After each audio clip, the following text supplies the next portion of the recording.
आधीच्या काळात आपल्याकडचे लोक मॉस्किटो रिपेल करण्यासाठी घासलेटचा वापर करायचे, केरोसिनचा वापर करायचे। त्यामध्ये काय व्हायचं की केरोसिनचे दिवे, घासलेटचे दिवे लावलेले असायचे आणि त्या दिव्यातून निघालेल्या धुरामुळे मच्छर जे आहेत ते दूर पडायचे, किंवा काही लोक तर डायरेक्टच केरोसिन कपड्याला लावायचे आणि त्याच्यामुळे सुद्धा मॉस्किटो रिपेल व्हायचे। पण व्हायचं असं की बाकी सगळे लोक त्या गोष्टीचा मजाक उडवायचे की बाबा रे पहा, केरोसिनचा वापर जो आहे तो मॉस्किटो रिपेल करण्यासाठी वापरतोय। पण आजच्या डेटमध्ये ज्या मोठ्या मोठ्या कंपनी मॉस्किटो रिपेलंट जे बनवतात, जे घरात आपल्या प्रत्येक घराघरात मॉस्किटो रिपेलंटच्या कॅन लागलेल्या आहेत, त्याच्यामध्ये आजही 96 to 98% इतकं केरोसिनच त्याच्यामध्ये वापरलं जात असतं। फक्त फरक एवढा आहे की ते जे केरोसिन आहे ते ओडरलेस आहे, म्हणजे की घासलेटचा केरोसिनचा वास जो आहे तो त्याच्यातून काढून टाकलेला आहे आणि आजही केरोसिन मॉस्किटो रिपेलंट म्हणून काम करतं। जेव्हा ती कॅन तिथे प्लगला लावलेली असतं तेव्हा त्या केरोसिनच्या फ्यूम्स ज्या आहेत त्या रूममध्ये पसरतात आणि मॉस्किटो रिपेल करतात।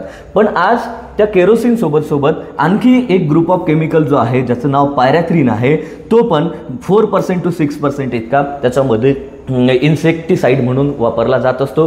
आणि हा पायरॅथ्रिन ग्रुप ऑफ केमिकल जो आहे तो सुरुवातीला क्रायझॅन्थेमम नावाचं एक चायनीज फूल आहे त्याच्या सीड्समध्ये लोकांना सापडला होता। आजच्या डेटमध्ये जे पायरॅथ्रिन वापरलं जात असते ते पायरॅथ्रिन सिंथेटिक आहे, म्हणजे लॅबमध्ये प्रिपेअर केलं जात असते। आणि या पायरॅथ्रिन कॅटेगरीमधला जो ट्रान्सफ्लोरोथिन आहे तो आज इन्सेक्टिसाइड म्हणून वापरला जात असते।